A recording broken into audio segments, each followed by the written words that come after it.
कथा देई कथा रखिले आम सरकार किंतु मु तो कहबी कथा देई कथा रखिले नहीं मोहन सरकार किंबा कोटी दुष्कर्म होची कोटी मारणांतक आक्रमण होची डकायती होची छिनताई होची सरकार करूचंती कोटी हत्याकांड तो कोटी दुष्कर्म कोटी डकायती कोटी मारणांतक आक्रमण राज्यर प्रत्येक जिल्ला रे एई प्रकार परिस्थिति रही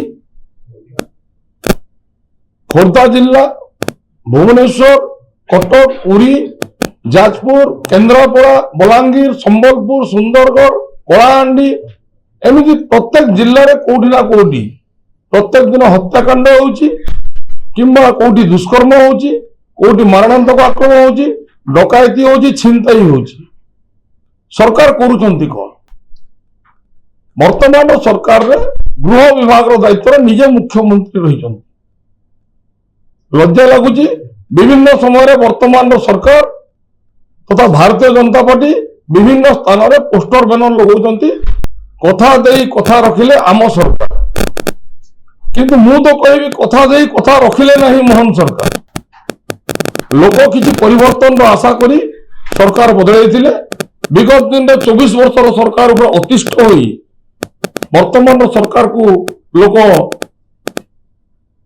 बाछिकी आनी लोकों मन में गोटे चिंता थिला गोटे आशा थिला गोटे भरसा थिला जे वर्तमान सरकार राज्यर विकासमूलक कार्य उन्नतिर कार्य तथा राज्यर आपराधिक मामला रे नियंत्रण रखिपारे से सब घटना को अनुध्यान कले जना पड़ी वर्तमान सरकार अपराध को बिल्कुल कौन मात्रा रे नियंत्रण करि नाहंती आपण जानिथिबे सरकार रे बसिबा परे वर्तमान सरकार विगत 4-5 मास भितर घटना देखु विभिन्न जिला दुष्कर्म होउची विगत दिन में अनुगुल जिले में ढेंकानाल जिले में केन्दुझर जिले में गंजाम जिले में दुष्कर्म एवं किछि दिन तो आप देखिथिबे केन्द्रापड़ा राजनगर अंचल गोटे 7म श्रेणी छात्री को शिक्षक नाम नररक्षा मैंने दुष्कर्म कले अत्यंत लज्जाजनक घटना कहबी तापरे भी आपण देखंतु कौन को स्कूल को छात्र माने कलम नहीं कि जीवा प्रतिबदल स्कूल बैग रे बंदूक धरिकी जाउछंती तो अन्य कौन जगह रे स्कूल को छुआ माने मद पिकी जाइक अचेत अवस्था पड़ी रहउछंती तो को प्रकार आईन व्यवस्था राज्य रे ये राज्य रे को प्रकार आईन व्यवस्था राज्यर शिक्षा व्यवस्था कौन पिला माने एठी पाठ पढ़िबा को डरिलेनी पिला माने स्कूल जीवा को डरिलेनी तो आईन श्रृंखलार संपूर्ण रूपे धजिया उड़े दी वर्तमान सरकार बोली मु कहबी तत्सहित मु आपण आउ गोटे जिन कहवाक चाहिए जे केवल ये दुष्कर्म किंबा शिक्षा व्यवस्था उपर मु प्रश्न उठाऊ नाही मु एति कहवाक चाहूची जे वर्तमान सरकार समय रे आपण देखंतु प्रत्येक दिन कौन जिल्ला रे कौन जिल्ला रे हत्याकांड होउची हत्याकांड रे थिबा अपराधी को तुरंत गिरफ्त करा जाउची किंतु हत्याकांड उपर सरकार नियंत्रण करि पारु नाहंती द्वितीयत कहवाकू चाहिए जे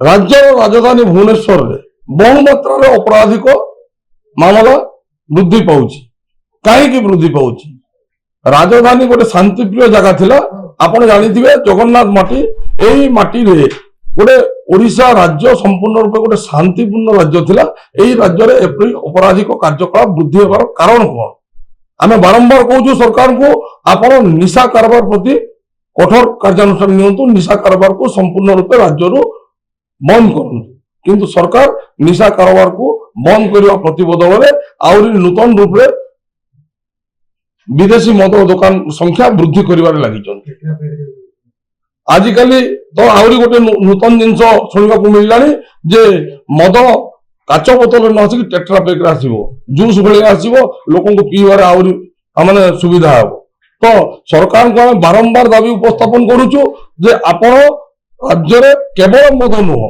जेकोसी प्रकार निशा द्रव्य को संपूर्ण रूप बंद करंतु से ब्राउन सुगर हो मद हो कफ सिरप हो किंबा कौन निशा बटिका हो ताकू संपूर्ण रूप बंद करंतु किंतु सरकार ता ऊपर ध्यान देउना द्वितीयत कहबी जी हत्याकांड वर्तमान परिस्थिति रे आपण माने देखिथिबे राज्य रे हेई ଯେମିତି କି ଆପଣଙ୍କର ପୁରୀରେ ଗୋଟେ ହତ୍ୟାକାଣ୍ଡ ଘଟିଥିଲା, ସାମାନ୍ୟ ବଚସାରୁ ହତ୍ୟାକାଣ୍ଡଟି ହେଇଥିଲା। ସେଇ ବ୍ୟକ୍ତି ଜଣକ ତାର ସମ୍ପର୍କୀୟଙ୍କୁ ନେଇକି ପୁରୀ ସ୍ୱର୍ଗଦ୍ୱାରକୁ ଆସିଥିଲେ ଶବ ସତ୍କାର କରିବା ପାଇଁ, କିନ୍ତୁ ପଇଡ଼କିଣା ଠାରେ ଗୋଟେ ଛୋଟିଆ ବଚସାରୁ ଲୋକଟିକୁ ହତ୍ୟା କରାଗଲା। ଅତ୍ୟନ୍ତ ଦୁଃଖଦାୟକ ବୋଲି କହିବି। ତାହା କେବଳ ସେଇ ନିଶା ପାଇଁ ହେଇଥିଲା। ପରବର୍ତ୍ତୀ ମୁହୂର୍ତ୍ତରେ ବଲାଙ୍ଗୀରରେ ହତ୍ୟାକାଣ୍ଡ ହେଲା ନିଶା ପାଇଁ। ଏବେ ଦେଖନ୍ତୁ ଏଇ ହୋଲି ସମୟରେ 4 ଦିନ ଭିତରେ ଭୁବନେଶ୍ୱର, ରାଜଧାନୀ ଭୁବନେଶ୍ୱରରେ 4ଟି ହତ୍ୟାକାଣ୍ଡ ଏବଂ ମରଣାନ୍ତକ ଆକ୍ରମଣ କରାଯାଇଛି। ଆପଣ ରସୁଲଗଡ଼ ଘଟଣାକୁ ଦେଖନ୍ତୁ, ସାମନ୍ତରାପୁର ଘଟଣାକୁ ଦେଖନ୍ତୁ, କି ଆପଣ ନୟାପଲ୍ଲୀ ଅଞ୍ଚଳର ଘଟଣାକୁ ଦେଖନ୍ତୁ, କି ଚନ୍ଦ୍ରଶେଖରପୁର ଅଞ୍ଚଳର ଘଟଣାକୁ ଦେଖନ୍ତୁ। ଆହୁରି ମଧ୍ୟ କହିବାକୁ ଚାହିଁବି, ଗତକାଲି ଗୋଟିଏ ଘଟଣା ସାମ୍ନାକୁ ଆସିଲା। ରାଜଧାନୀ ଭୁବନେଶ୍ୱରରେ 24 ଘଣ୍ଟା ମଧ୍ୟରେ 3 ଜଣ ନାବାଳକ ଏବଂ ନାବାଳିକା, ଗୋଟିଏ ନାବାଳକ 2 ଜଣ ନାବାଳିକାଙ୍କୁ, ବୟସ ସେମାନଙ୍କର 10 ରୁ 12 ବର୍ଷ, ଧଉଳି ଅଞ୍ଚଳର ଜଣେ ନାବାଳକ ଏବଂ ଚନ୍ଦ୍ରଶେଖରପୁର ଅଞ୍ଚଳର 2 ଜଣ ନାବାଳିକା, ତାଙ୍କୁ ଅପହରଣ କରାଯାଇଛି। ଆଜି ପର୍ଯ୍ୟନ୍ତ ଖୋଜ ଖବର ମିଳୁନାହିଁ। ପୋଲିସ ପ୍ରଶାସନ ତାଙ୍କ କାର୍ଯ୍ୟ ଠିକ ରୂପେ କରିପାରୁନାହାନ୍ତି କିମ୍ବା ସରକାର ତାଙ୍କୁ ପରିଚାଳନା ମଧ୍ୟ ଠିକ ରୂପେ କରିପାରୁନାହାନ୍ତି। ମୁଁ ତ କହିବି ବର୍ତ୍ତମାନର ସରକାରଙ୍କର ଆଇନ ଶୃଙ୍ଖଳା ପରିସ୍ଥିତି ଉପରେ ସମ୍ପୂର୍ଣ୍ଣ ଅପାରଗ ସରକାର ବୋଲି ମୁଁ କହିବି। ଆଉ ଯଦି ମୁଖ୍ୟମନ୍ତ୍ରୀ ନିଜେ ଗୃହ ବିଭାଗର ଦାୟିତ୍ୱ ନେଇଛନ୍ତି, ମୁଖ୍ୟମନ୍ତ୍ରୀ ଯଦି ଗୃହ ବିଭାଗକୁ ସମ୍ଭାଳି ପାରୁନାହାନ୍ତି, ତାହେଲେ ତୁରନ୍ତ ସେ ଇସ୍ତଫା ଦେଇ ତାଙ୍କ ଜାଗାରେ ଅନ୍ୟ କୌଣସି ବିଧାୟକ କିମ୍ବା ମନ୍ତ୍ରୀଙ୍କୁ ଅତିରିକ୍ତ ଦାୟିତ୍ୱ ଦେଇକି ଗୃହ ବିଭାଗ ଦାୟିତ୍ୱ ଦିଆଯିବା କଥା। ଆଜିର ସାମ୍ବାଦିକ ସମ୍ମିଳନୀ ମୁଁ ମୂଳରୁ କହିଛି, ରାଜ୍ୟରେ ଆଇନ ଶୃଙ୍ଖଳା ପରିସ୍ଥିତି ସମ୍ପୂର୍ଣ୍ଣ ବିପର୍ଯ୍ୟସ୍ତ। ସରକାର ଆଇନ ଶୃଙ୍ଖଳା ପରିସ୍ଥିତି ଉପରେ ନିୟନ୍ତ୍ରଣ କରିପାରୁନାହାନ୍ତି। ଆପଣମାନଙ୍କ ଜରିଆରେ ସରକାରଙ୍କ ପାଖରେ ଆମେ ଦାବି ଦେବାକୁ ଚାହୁଁଛୁ ଯେ ଆପଣ ଯଥାଶୀଘ୍ର ରାଜ୍ୟରେ ଆଇନ ଶୃଙ୍ଖଳା ପରିସ୍ଥିତିକୁ ନିୟନ୍ତ୍ରଣ କରନ୍ତୁ। ଏଠି ଲୋକ ଭୟଭୀତ ଅବସ୍ଥାରେ ରହିଛନ୍ତି ଏବଂ ସାଧାରଣ ଜନସାଧାରଣ, ଯୋଉଠି ପୋଲିସ ନିଜେ ସୁରକ୍ଷିତ ନୁହଁ, ଯୋଉଠି ରକ୍ଷକ ନିଜେ ସୁରକ୍ଷିତ ନୁହଁ, ସାଧାରଣ ଜନତା କେମିତି କି ସୁରକ୍ଷାରେ ରହିବେ। ଆପଣ ଦେଖିଥିବେ କନ୍ଧମାଳ ଜିଲ୍ଲା ଫୁଲବାଣୀ ସହରରେ ବିଗତ 5 ଦିନ ତଳେ ଗୋଟେ ପୋଲିସ ବିଭାଗରେ କାର୍ଯ୍ୟରତ ଗୋଟେ କନେଷ୍ଟବଳ ଯିଏ ସାଧା ପୋଷାକରେ ଥିଲେ, ତାଙ୍କୁ 2 ଜଣ ନିଶାସକ୍ତ ଯୁବକ ବିଚ୍ ରାସ୍ତାରେ ଛୁରା ମାଡ଼ କରିଥିଲେ ଏବଂ ଲୋକଙ୍କ ସାମ୍ନାରେ ଭୟଭୀତ କରିଥିଲେ। କିନ୍ତୁ କିଛି ସାମ୍ବାଦିକ ବନ୍ଧୁମାନଙ୍କୁ ସହଯୋଗରେ ସେଇ ପୋଲିସ କନେଷ୍ଟବଳ ଭାଇଟି ଡାକ୍ତରଖାନା ପହଞ୍ଚି ବର୍ତ୍ତମାନ ଚିକିତ୍ସିତ ଅବସ୍ଥାରେ ଅଛନ୍ତି। ତାର 2 ଦିନ ପରେ ଆଉ ଜଣେ ପୋଲିସର କର୍ମଚାରୀ ଭାଇ ବଲାଙ୍ଗୀର ଜିଲ୍ଲା ଲୁଇସିଙ୍ଗା ଥାନାର ଏଏସ୍ଆଇ ଆଗଲପୁର ବ୍ଲକକୁ ଗୋଟିଏ ଘଟଣାର ତଦନ୍ତ କରିବାକୁ ଯାଇଥିଲେ। ସେଠି ଗାଁ ବାଲା, ସେଠି ଗ୍ରାମବାସୀ ମାନେ ତାଙ୍କୁ ଯୋଜନାବଦ୍ଧ ଭାବେ ଆକ୍ରମଣ କଲେ। ସେ ବର୍ତ୍ତମାନ ବୁର୍ଲା ଡାକ୍ତରଖାନାରେ ଚିକିତ୍ସିତ ଅବସ୍ଥାରେ ଅଛନ୍ତି। ତାଙ୍କର ଅବସ୍ଥା ସଂକଟାପନ୍ନ ରହିଛି। ଯୋଉଠି ରକ୍ଷକ ସୁରକ୍ଷିତ ନାହାନ୍ତି, ସେଇ ରାଜ୍ୟରେ ଜନତା କେମିତି କି ସୁରକ୍ଷିତ ରହିବେ। ଆଉ ସବୁଠୁ ଦୁଃଖର ବିଷୟ ମୁଁ କହିବି, ରାଜ୍ୟରେ ବିରୋଧୀ ଦଳ ନାହାନ୍ତି। ଆଜ୍ଞା, ରାଜ୍ୟରେ ବିରୋଧୀ ଦଳ ନାହାନ୍ତି। ଯଦି ରାଜ୍ୟରେ ବିରୋଧୀ ଦଳ ଥାନ୍ତେ ତାହେଲେ ସରକାର ନିଶ୍ଚିତ ରୂପେ ଶାସନଟାକୁ ବହୁତ ସୁନ୍ଦର ଆକାରରେ ଚଳେଇଥାନ୍ତା।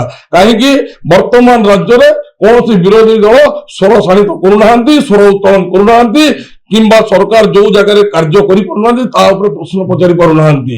ଯଦି ରାଜ୍ୟରେ 2ଟି ପ୍ରମୁଖ ବିରୋଧୀ ଦଳ ରହିଛନ୍ତି, ଜାତୀୟ କଂଗ୍ରେସ ଏବଂ ବିଜୁ ଜନତା ଦଳ, ସେମାନେ ସରକାରଙ୍କ ସହିତ ସଲାସୁତୁରା ରହିଛନ୍ତି ଏବଂ ସେମାନେ କୌଣସି ଜିନିଷକୁ ସାମ୍ନାକୁ ନ ଆଣିବା ଯୋଗୁଁ ସରକାର ମନମୁଖୀ ଶାସନ କରୁଛନ୍ତି। ଆମେ ଆଜି ଆପଣଙ୍କ ଚ୍ୟାନେଲ ମାଧ୍ୟମରେ ସରକାରକୁ ଚେତାଇ ଦେବା ପାଇଁ ଚାହୁଁଛୁ। ସରକାରକୁ ଆମେ ଦାବି ଉପସ୍ଥାପନ କରୁଛୁ, ରାଜ୍ୟରେ ଯଥାଶୀଘ୍ର ଆପଣ ଆଇନ ଶୃଙ୍ଖଳା ପରିସ୍ଥିତି ଉପରେ ନିୟନ୍ତ୍ରଣ କରନ୍ତୁ। ଏହି ପ୍ରଭୁ ମହାପ୍ରଭୁ ଶ୍ରୀ ଜଗନ୍ନାଥଙ୍କ ମାଟିରେ ଏହି ପ୍ରକାର ଅପରାଧିକ କାର୍ଯ୍ୟକଳାପ ଯୋଉ ବୃଦ୍ଧି ପାଇଛି ତାକୁ ଆପଣ ନିୟନ୍ତ୍ରଣ କରନ୍ତୁ।